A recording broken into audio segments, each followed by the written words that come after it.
The skunk asks, in your set of answers, you mentioned that the Tech 4 MPA was a fair way off from the current timeline. Yet in T2, the 1000 prototype was a Skynet created and programmed model. What's the cause for the difference? Too many changes caused by time travelers?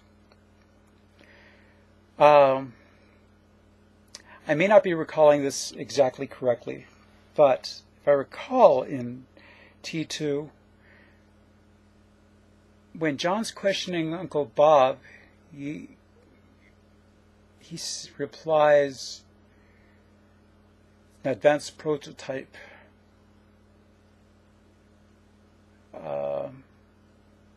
And basically tells him it's mimetic polyalloy. What's that? Liquid metal. But he doesn't really specify anything beyond that I recall. As all we know is that it's an advanced prototype. From some point future of T2. It isn't specified when that future is. It doesn't specify who made the prototype. For all we know, the Resistance made the prototype and Skynet's minions stole it. My point of view was that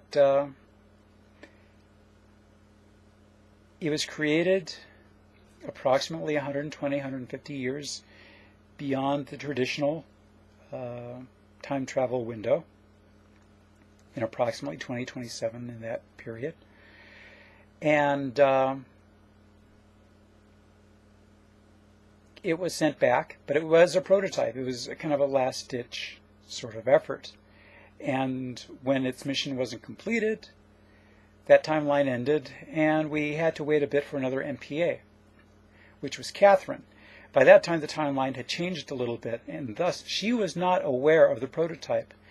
And I wanted to make that clear in 1,000 Miles, episode 3, season 3, episode 1, that she was not aware of that. She thought she was unique, that she was the one and only T1K, excuse me. And that was partly to show that Catherine doesn't know everything. John has some power over her because he has that experience. So, yeah, the T1Ks, it's kind of a loophole in the dialogue in T2. While the assumption is that Skynet created it and it created it around John's time, there's nothing in the canon that actually says that I recall. I could be wrong on that. I haven't watched T2 since around the time I started writing this about a year ago. So, owing to faulty memory. Okay, Dean T. Since T0Ks can presumably live for hundreds of years, you'd think that most of the stuff Clio discovered would have been more easily found out just by interviewing the T0Ks who were there at the time. Cameron especially, as well as John's surviving bodyguard, Goodnow, et al. Not to mention Catherine Weaver. The infected ones especially would have survived the nuclear attack. What gives? Well, there's still a war going on. And most of the extant T0Ks who would know what Clio was saying in her chronicle, they're dead. They got melted, total glassed. A lot of the infected ones that were left at Magoo, they were the young guns. You know, they may have known a little bit, but they're fresh. You know, they're new models. Just not long from the showroom. That's why they are that sick and why they're still at Magoo.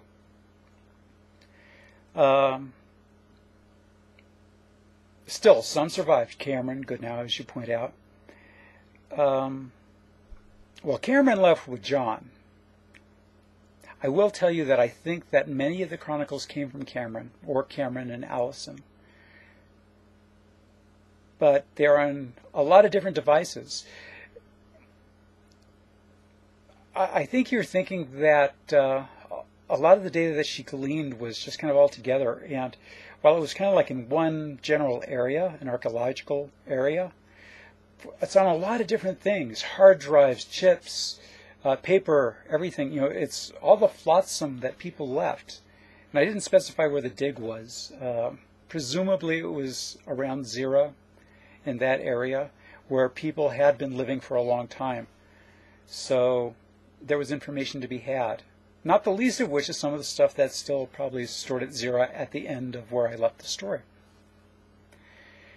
Goodnow would know a little bit of the story, but not a lot, because she was off training others. She was one of the first T0Ks off the line, and as a result, it was her responsibility to train the other ones into for battle. So she wasn't around for a lot of this either, and she certainly wasn't around for the stuff that happened before her.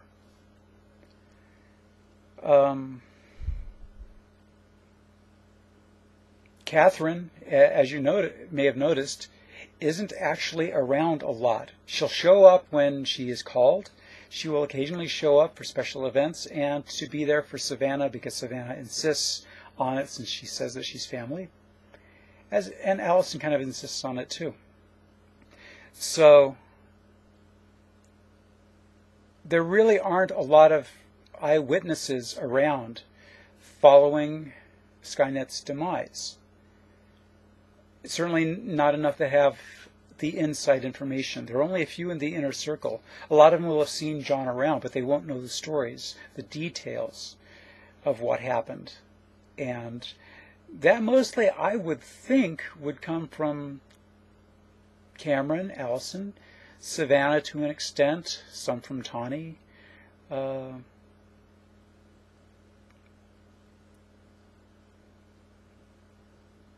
Yeah, it's an interesting, complicated sort of story because there are so many different voices involved in this.